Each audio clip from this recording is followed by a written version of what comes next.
Friends, will you pray with me? Loving and ever faithful God, we know you are here with us this morning, as you were with the writers of this gospel message. I begin with the same prayer I offer every Sunday, that you once again let the words of my mouth and the faithful meditations of our collective hearts, may they simply be acceptable. Strengthen our Redeemer. Amen. So we are continuing our journey through this very famous text. We're kind of spending a lot of time giving sermons on a sermon. It's 3 or 4 weeks on the Sermon on the Mount with the lectionary text. So those of you that were here last Sunday, you'll know that we are spending time on the Sermon on the Mount. If you're new or brought someone new-ish with you, we'll share a little bit of the historical insight, and I'll share something that I found while researching that kind of sets the stage for what is happening in the contemporary biblical text, so it's really historical. So yes, this is arguably one of Jesus's most famous sermons. This is kind of sets the tone for why Gail read such a lengthy gospel reading this week. It's often called the Sermon on the Mount, and as we saw last week, Jesus has just signaled that his teachings, including the one he's about to deliver, might on face value differ from the law. But in fact, he stands firm. They actually show how to fulfill that law, embodying its essential meaning, spirit and substance. And as we turn to this week's reading, Jesus focused on 4 subjects drawn from Exodus and Deuteronomy. I'll recap: murder, adultery, divorce, and oaths, reframing each one in a way that goes straight to the heart. And in first century Palestine, the heart was considered the central organ of a person's thought, their intention, and their moral life. Accordingly, later in the gospel, in Matthew's gospel, when Jesus is asked to name the greatest commandment, he puts it this way: you shall love the Lord your God with all your heart, with all your soul, and with all your mind. This is the greatest and first commandment. And a second is like it: you shall love your neighbor as yourself. On these 2 commandments hang all the law and the prophets. So big picture, Jesus and his followers were mostly in the region we now call Palestine. Okay, so that's a little bit debatable, right? We know that there's occupied territory in Palestine, so there's conflict there in the Holy Land. And I know, having been there, that Israel-Palestine is a conflictious space. So let's refer to it as such, Israel-Palestine. As I traveled there during divinity school, much of the land is simply called occupied territory. The greatest commandment, this is the key to unlocking the weak section of this sermon. For if all the law and all the prophets hang on the twofold love of God and neighbor, then we should interpret this particular law as a way of living out love. That's why we're my love sweater today. As a way of living out and doing so. So let's know, with all your heart. That's precisely what Jesus is up to here, not ratcheting up or internalizing this law, even though it kind of gets a little muddy with all these words talking about yeses meaning yeses and noes meaning noes and divorce and all that. He's not really creating a new law, but it's this heartfelt love. After all, that's the point of laws in the first place. In both Exodus and Deuteronomy, the 10 Commandments culminate in the story of God graciously delivering the Israelites from being enslaved people in Egypt. And this deliverance happens, so note, for the sake of living a new life, of tangible, everyday intimacy with God, and a new community for which the law serves as this ongoing framework of how to flourish. Far from a stern, punitive list of thou shalt nots, then, the law is a gift. It's a guide, a portrait of what healthy life in relationship with God and neighbor looks like. It's a vision of abundant, dignified, fully human experience in community, right? So you go find water, you take care of the elderly and orphans. It's a list of things to help define what it means to be a flourishing, life-giving community. Bearing that in mind, that the law's purpose is as a guide for healthy communal life with God and neighbor as essential for understanding Jesus' teachings on the law, he begins with the commandment, you shall not murder. It's as if he says, when God gave us this commandment, do you think that this idea is that we would form a community in which we constantly antagonize each other, hate each other, abuse each other, wound each other, and then at the last minute, refrain from murdering each other? No, of course not. The spirit of you shall not murder is that you're bearing towards your neighbors, both in your actions and your dispositions, your hand and your heart should not be rivalry. Think of it this way. When you're angry at your brother or your sister, I think, having spent the last week with my daughter, I kind of know this, right? When you lash out with hateful words, isn't that too, in its own kind of way, violence? Sure, it's a lesser sort of soul murder, but any of us who witness siblings speaking hateful things that you would never thought of come out of like mouths of babes, we know that there's a violent tendency in that. So in its own way, it's a violation of the commandment, an act of ruin against healthy community. The commandment is meant to help create. When we have discord in our little community, our family, or our broader neighborhood community, or even our church community, or our nation, we cannot create shalom or healthy flourishing, where others feel a barrier to entry. They don't buy the good news if we're sowing discord against one another. They don't buy what we're selling. In this way, Jesus goes to the root of murder, the underlying disposition that gives rise first to antagonism, then to hatred, abuse, injury, and finally to homicide. And what is that underlying disposition? He says, I say to you, if you're angry with your brother or sister, or insult them, or even say you fool, you are liable. Obviously, not all anger leads in this hostile, dehumanizing direction, of course, but much of it does. And when it does, Jesus contends it violates the spirit and the substance of those very commandments. Rightly understood, you shall not murder prohibits the entire range of hostile, destructive behavior. The whole row of dominoes, from anger to insult to murder.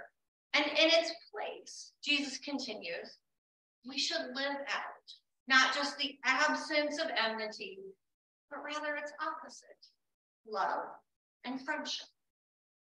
The Greek word the NRSV translates as come to terms quickly is enoi, to be disposed kindly towards, or to be friends with. On the way to court, Jesus says, make friends with your opponent, your enemy. Now, watching the news this week, I don't know, that might be a little difficult, right?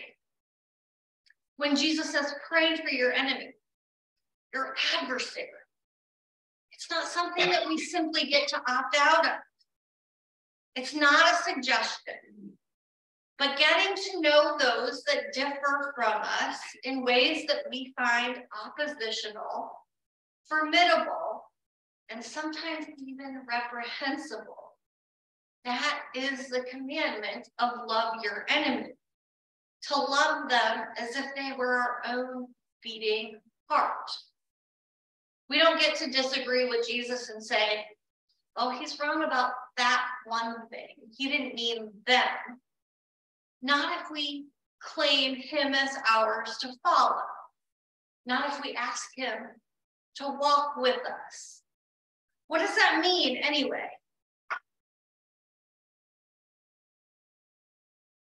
When we name him as ours to follow, there's always a cross to bear if we choose it. That's a funny saying, right? Cross to bear. One of my mentors, Reverend Renee Griffin, said that a cross to bear must be something that we can put down. Because Jesus could have put down that cross. He chose to carry it out of love and courage. It was a gift. She says cancer isn't a cross. The death of a child isn't a cross. A house fire isn't a cross. An accident isn't a cross. These are things that, while sufferable, are part of our human existence. We don't get to choose them. We choose Christianity. We choose our faith. And we could choose another at any point. We choose our mate. We choose each other in this community. We choose this calling. And while it might be heavy at times, it also chooses us. The cross is something we can set down for a moment, maybe when it gets heavy. Talk to God about that, because God can take it. But as we do that, to step away from praying for my enemies, it never means that we get to wish ill for them.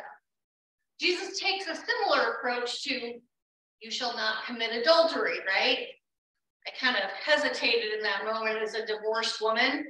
When God gave us this commandment, do you think the idea was that we would form a community in which we would constantly lust and leer after each other, objectify and pursue one another, lusting after the haves and have-nots, and then at the last moment refrain?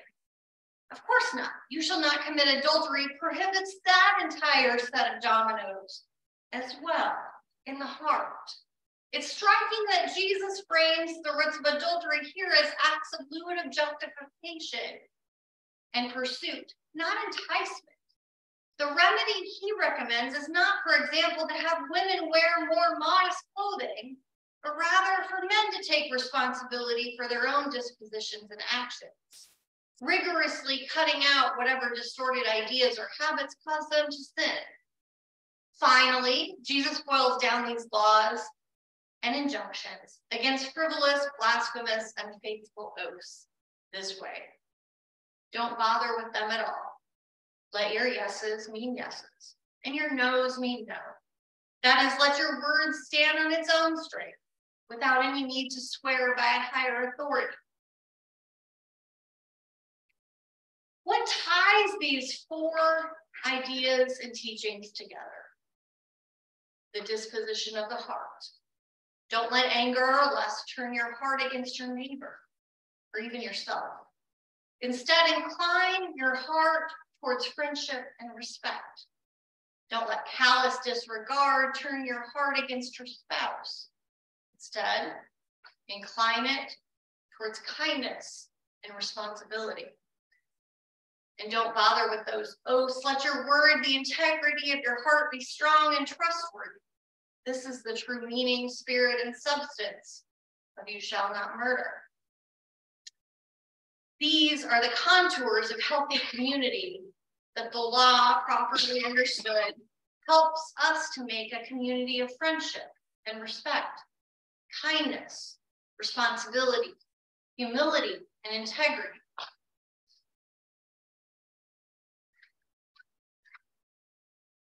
In this section of Jesus' sermon, despite what many Christian interpreters, and even I was probably brought up to believe, Jesus is not raising the bar of the law or radicalizing the law or internalizing or broadening it. He has just said, after all, that he intends to change not one letter, not one stroke of a letter of the law. Rather, he is expounding the true meaning of the spirit and the substance. The same law given at Mount Sinai, the same law intended to provide the ancient Israelites with a tangible framework and freedom for loving the Lord and one another. Like Moses, Jesus insists that truly following the law isn't about outward actions, it's about inward dispositions towards one another. You shall not murder is sort of shorthand for a whole range of behavior. Church, the coming days and weeks, we are invited to develop internal spiritual practices that build up shalom in our own community that extends into further communities in our world. As November gets, well, I guess it's not November. As time reaches on, the tension is going to increase in our world. It's our call as a church to be lovers of our people, but of different people. Reading Jesus is raising the bar, or radicalizing, risk participating in a long-standing Christian tendency to separate us from Judaism, from Islam, from others, and we're not really separate. On the contrary, the idea of Jesus is recovering what always was here, that the law pertains to both actions and dispositions, both the hand, what we do, and the heart, who we already are. We are indigenous to Judaism and also Christianity.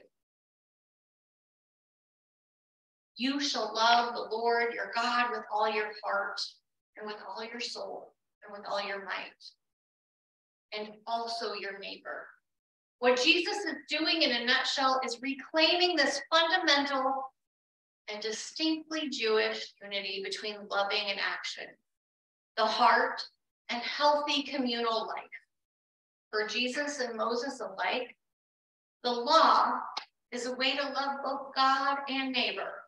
And accordingly, any divine command always has to do with the whole human person, the heart and the hand. So how do we stay when it hurts? How do we sit at tables that conversations get tense? So healthy boundaries are one option. Jesus had some boundaries, right? Jesus prepared the way. Jesus told Peter that he would deny him. Jesus firmly stood up against Judas when he complained about the cost of oil that Mary used to wash his feet with.